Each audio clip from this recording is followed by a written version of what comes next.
Alright, welcome to another tutorial with your wonderful host, Fen Ellen.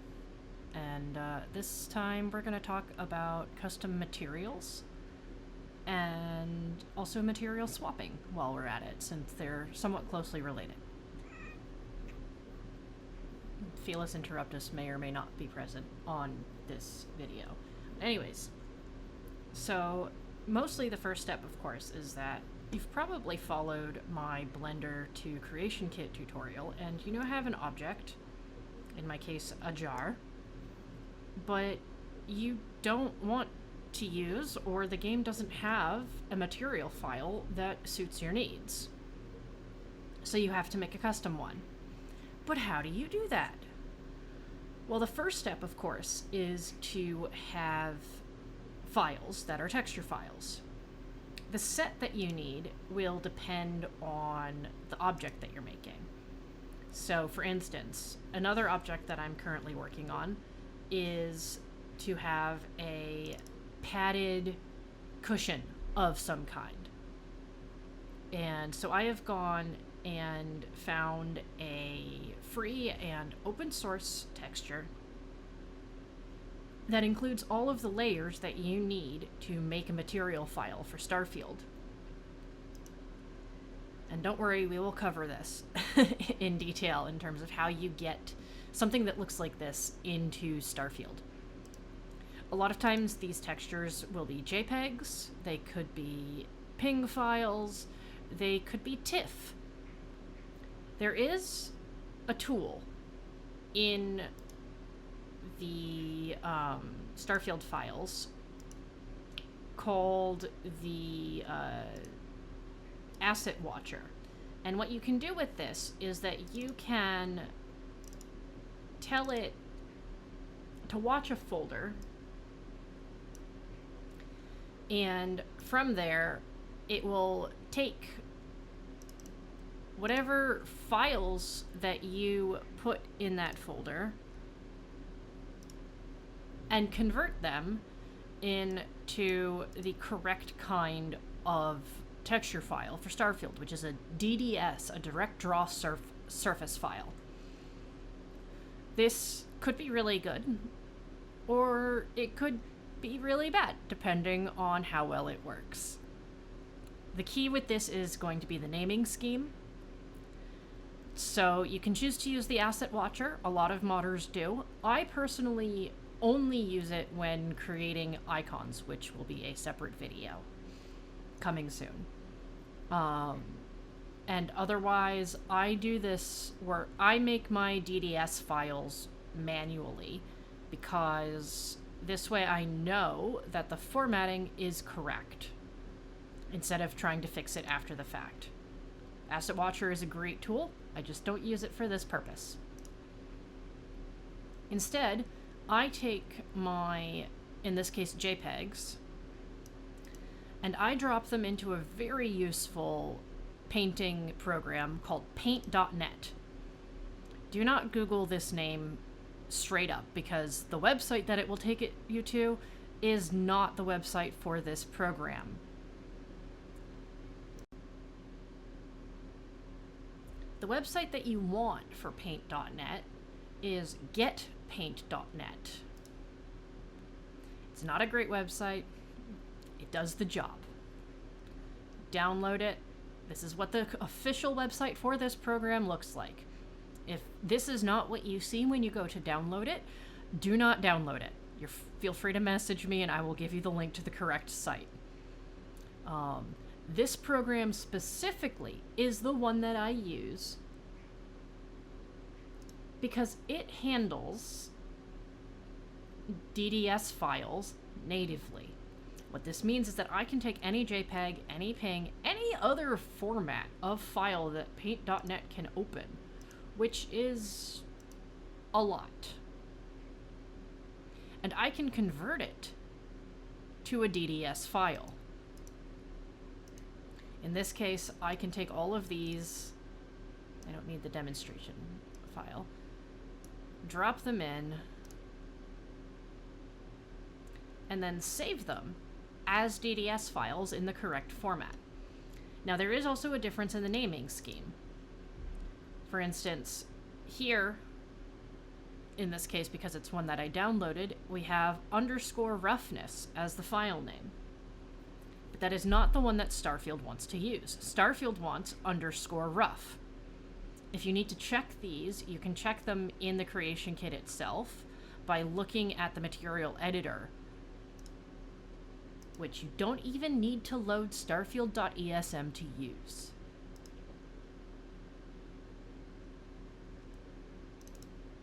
On the material editor, the albedo is your _color file, and you know this because when you hit the ellipses here to look for your file, don't worry, we'll cover this in a bit more detail later, it filters automatically for the file that it wants. So you just have to name your image files to match the place where they need to go to create the material that you want. Back to paint. So in this case, roughness, and I will put up a slide in a minute that shows the formats that you need to use if you're using paint.net. These may be different if you're using another program, so do not quote me as gospel if you are not using the exact stuff that I am using.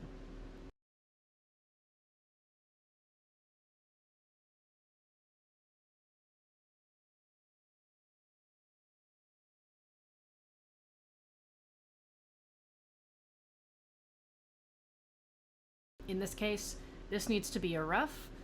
So when I go to convert it to a DDS file, I will save as. I will select DDS as my type. I hit save. And I save this one as a BC4 linear unsigned ATI, or maybe that's an L, I don't know. Probably it's an I, ATI1. Other files that will use this format are the opacity, which is _opacity, metal, which is _metal, ambient occlusion, which is _AO, and height, which is _height. All of those maps, which is what you call these files, use the same setting. You save it as this, and then what you have is a DDS file that is the correct format. In the case of the normal, and when you save your normal as a DDS, because of the format, it may change colors. Do not be alarmed, it is supposed to do that. The normal, you save it as a BC5 linear signed. And you can see how my preview changed colors here. And when I look at the DDS file that I made, well, yeah, it wouldn't let me do that.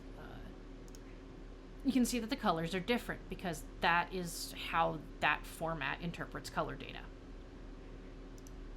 It's very important that you use the correct DDS formats for these files. If they are incorrect, your textures will not show up correctly in-game and may even break the game.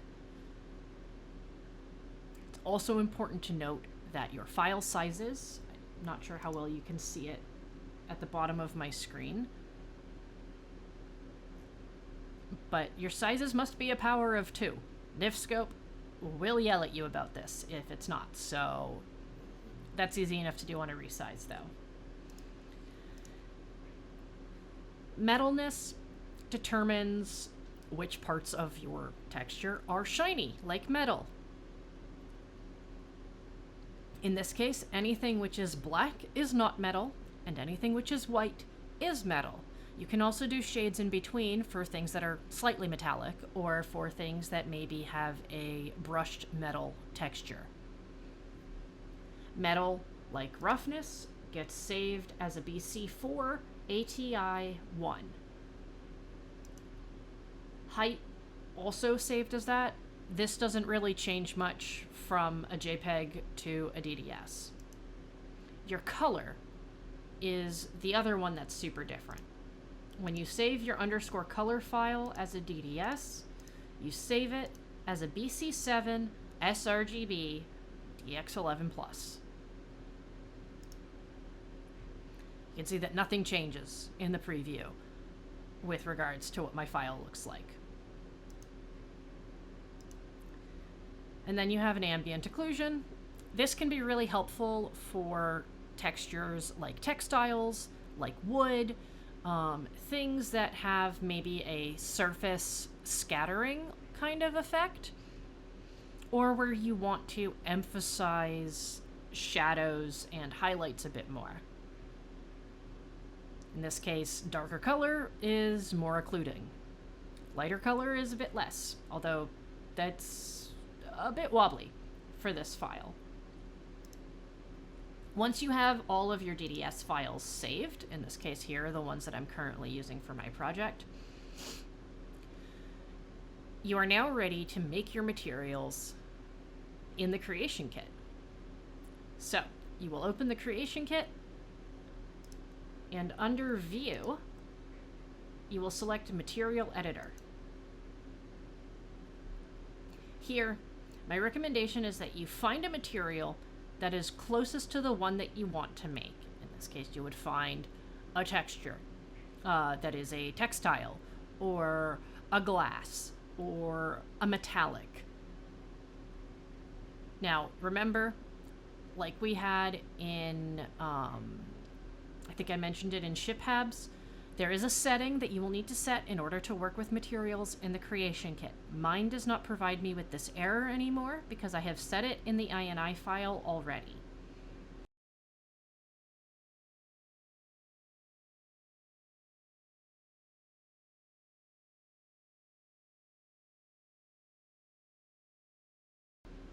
If you get that warning, please set this and then reopen your creation kit. You may need to reboot your computer in the meantime. Once you have that set, you can work with an open materials file. You will need to also unpack the materials folder into your data folder.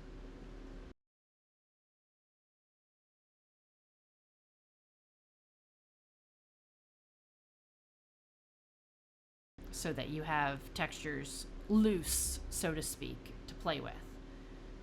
Once you have found a material that you want to use, so like my recommendation is to go look under the common bucket, as this is where you'll find materials that are used broadly in Starfield across multiple objects and locations. And then you can go down and you can find wood, you can find trims, you can find textiles. So for instance, we can look at a red canvas fabric. I used this a lot in my Ancient Mariner extended mod, for instance. And you can see that we have an albedo, which is a nothing, a normal, a roughness, and that is it, effectively, for what this does. And so you will... Hold on, where'd it go?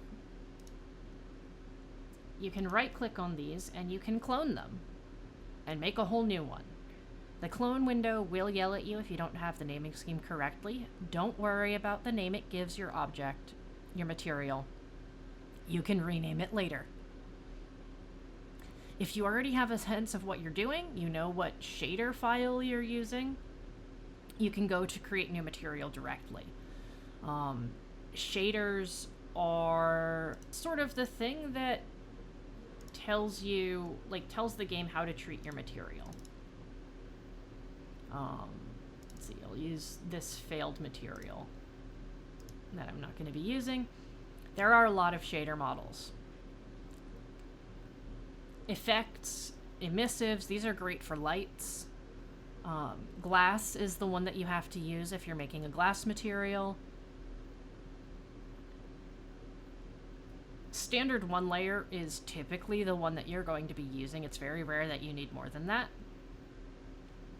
But you can always play with these to get effects that you want, or to get color combinations or material combinations that you're after. Just remember, these, you know, anything you do in the CK can and probably will break your game at some point, because modding is just like that. But anyways, so if we go and we look at my padded fabric that we were looking at the textures for before, when you go to create your material, you will need to check or uncheck a set of these options depending on what shader you picked and on what texture maps, what image files you're using for which pieces. In this case, albedo becomes color, and so I selected my color file. Normal, you find your normal file. I highly recommend, when you have made your DDS files, that you put them in the textures folder in your own folder. That way, the name that you give these files cannot be confused for anybody else's texture files. I recommend this with everything you do. It is very useful to have a folder that is sort of tagged as this is what you have, this is your stuff, this is your mod. Normal intensity changes how much this map affects the way that your object looks. I don't recommend messing with it, really, because the normal sort of tells the lighting in the game how to treat your material. Like how the light falls on it, where the light falls on it. Opacity is really useful for glass, for anything that you want to have opacity. Otherwise, you can leave it turned off for things that need to be opaque. Roughness also helps with the lighting. When possible, I recommend that you use it. You don't need an image file necessarily. It only is necessary on complicated objects like this one, where I'm technically using what would be two materials in the real world, fabric and metal. You can see my metal, my ambient, and my height map, which all of these combined create a material that looks something like this. Now, it looks tiny on this screen, and that's because of the object that I have applied to. In this case, a footstool. And if you ignore how NifScope is having some trouble with rendering, which it frequently does with textures, so don't worry when you assign a material in NifScope if it doesn't quite look right.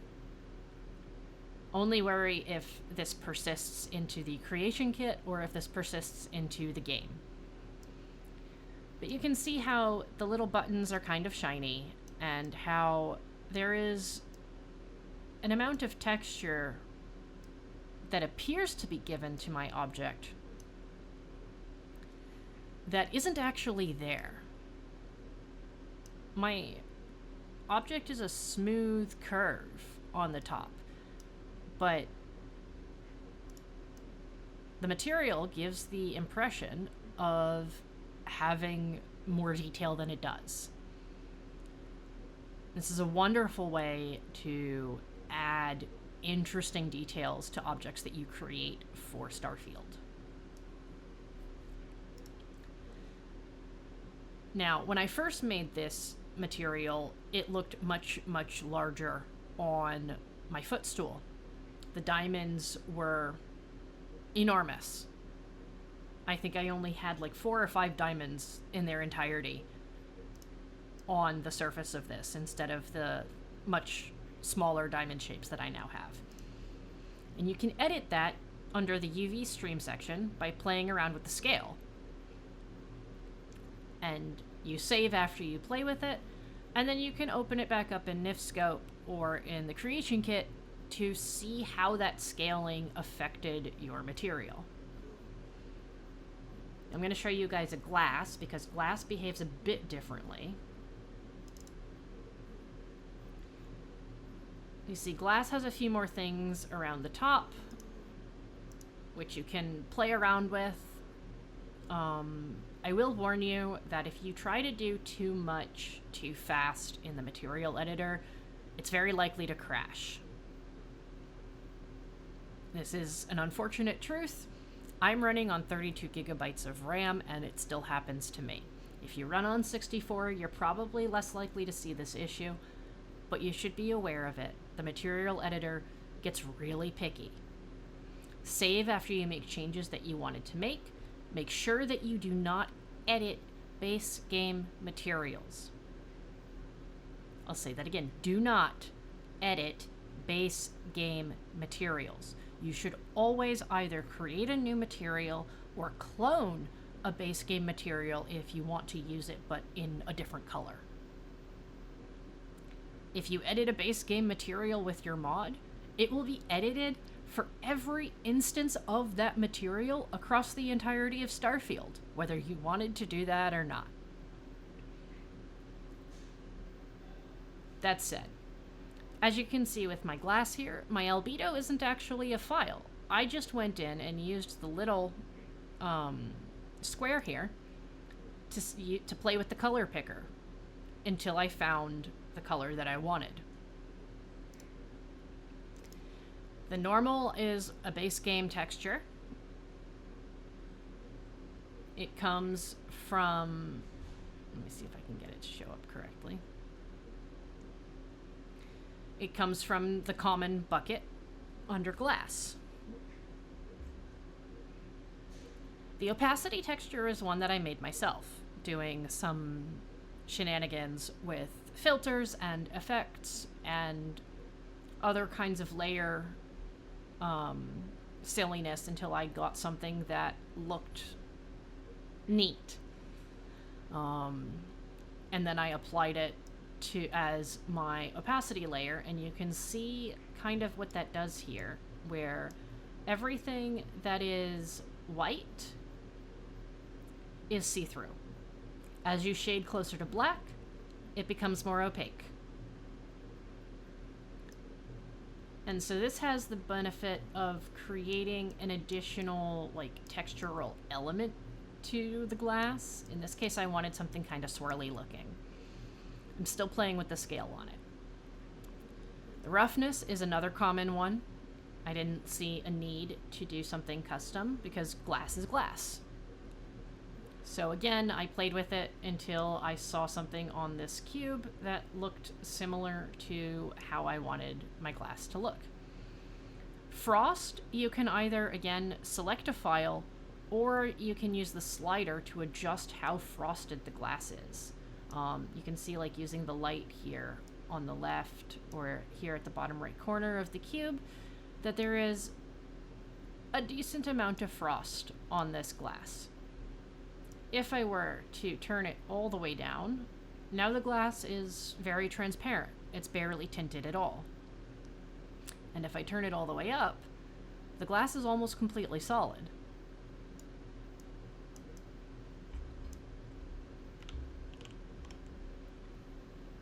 So that's another element that you can play with. And if you do not save your changes when you leave your material, the game will ask you if you want to. In this case, I don't.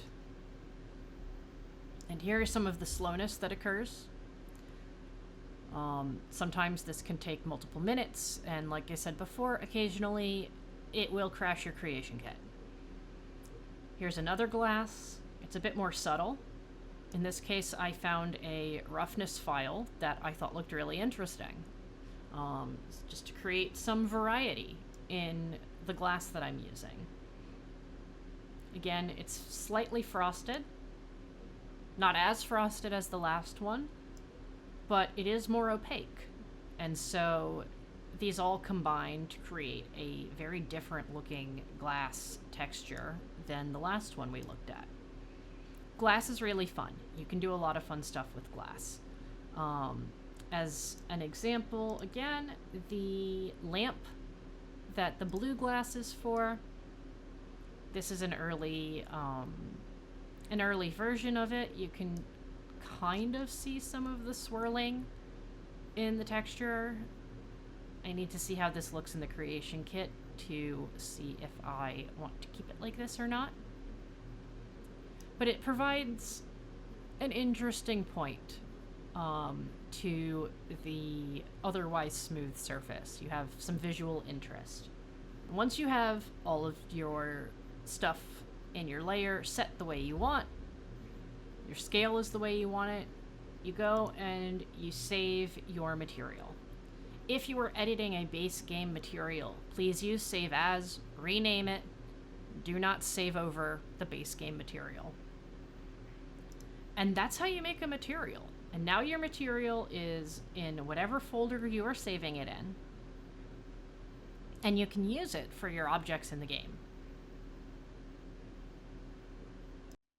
So let's move on, now that you have custom materials, to the material swapping part of this tutorial. We're going to use the outside of a Nova Hab as our guinea pig for this, because it has a number of things that can be swapped. So the first thing you do is you select your object in the render window, and you right-click on it, and you hit Edit Material Swaps. This is the manual way to do it. There is also a method using keywords. However, that is a bit more complicated and visually more difficult to track. This will open up the Material Swap Editor window when you click Edit Material Swaps.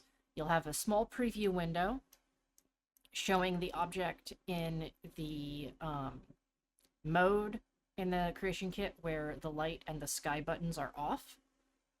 As with creating custom materials, you do have to have your materials loose. See the beginning of the tutorial if you don't remember what that means. On the left, you have your current materials that are applied to the object. You can click on the name of one, and it will be highlighted in green on the object that you are swapping. In the case of small objects or dark colors, this may be difficult to see. However, with lighter colors, you can easily see the green highlight. This will tell you exactly what piece of that object you are changing. In the middle, you have your library. By default, this shows you everything. From here, you can filter and search for something if you know that you want to, say, use a ship's metal steel but a different kind of worn or a different color.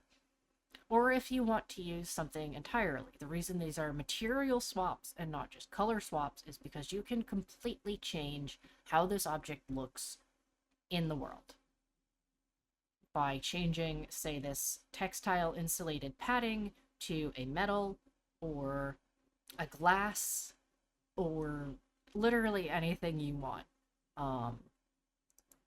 Do note, though, that some materials are made specifically for very specific objects and may not swap the way you think they will, or may not be swappable at all without editing the base texture and material files. In this case, let's turn this Nova Hab into something that is primary colored. So we're going to go into ships and ship common, because that's where these things live.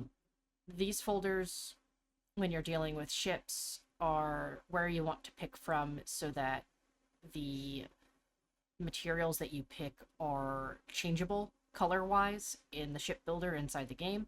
If you don't care about that, you don't have to pick from those folders. In this case, we're going to go find... Let's widen this up a bit just here. We've got a blue, but that's a gray painted yellow. We want an actual blue. Well, we have a light yellow metal, so let's drop that there. We have a red painted metal. We can put that one there. We have, oh look, a solid blue metal, and we'll stick that instead of the padding. And then, just as an example, we will, let's use some glass on one of these. No, not that. That one's not super visible either. We'll do it on that one? No. That one. Let's see. The clean cockpit glass. That looks solid. You can see how in this preview it's now kind of see-through. All right, and then we will save these individual swaps and then hit apply. Now, one of the fun cheats, so to speak, that I like to use is if I'm doing this for multiple objects, like for instance, these ship hab exteriors, I will move my swap editor window to my other screen and then go through each of the habs, and you can go to one of these other ones, click on the hab, and in your swap editor window, you can hit apply. And it will change, if that object has the same materials as the one that you just did material swaps for, it will change that hab too. Which I find very useful for doing ship habs especially.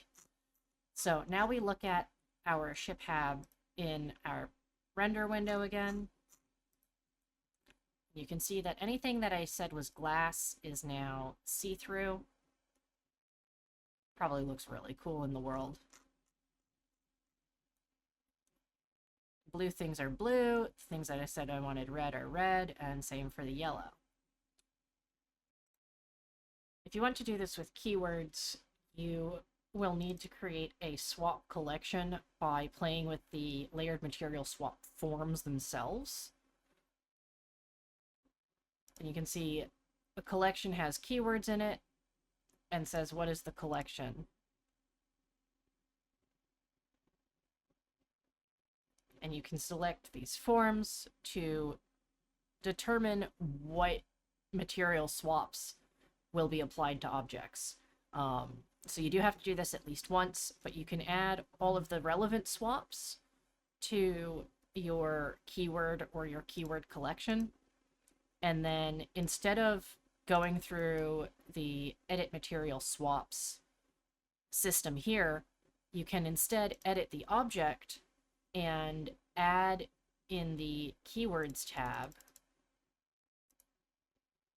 the layered material swap that you wish to apply to it, and this will then apply it automatically. You can do this for just about anything. And this is, of course, also how you would create collections.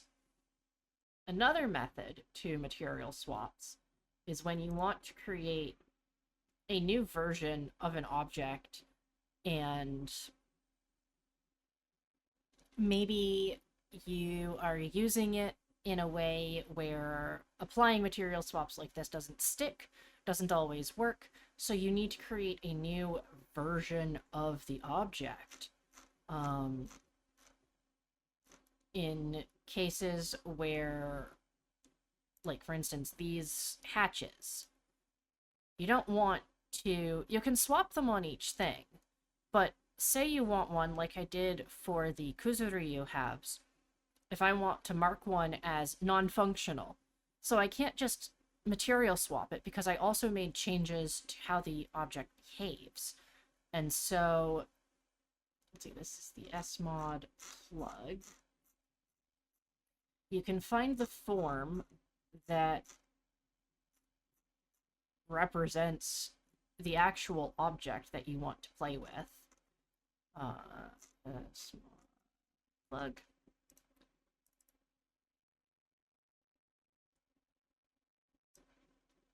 And it may not show up in the render window there. But so you have your model here, and when you hit edit on it, you can change the NIF if you're building a new object, but the important part for this tutorial is the materials section down here. You select support model only swap, and then you hit edit swaps. And you can then select the material swap that you want to apply to your sort of new object. And once it's applied, now your copy of the object is just going to be that color.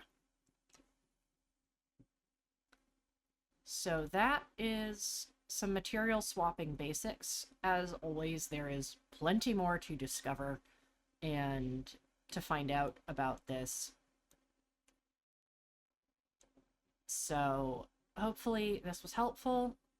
Let me know if you have any questions, comments. I'm always available through my Discord and through the main Bethesda Discord server if you would like help with anything that I've covered here.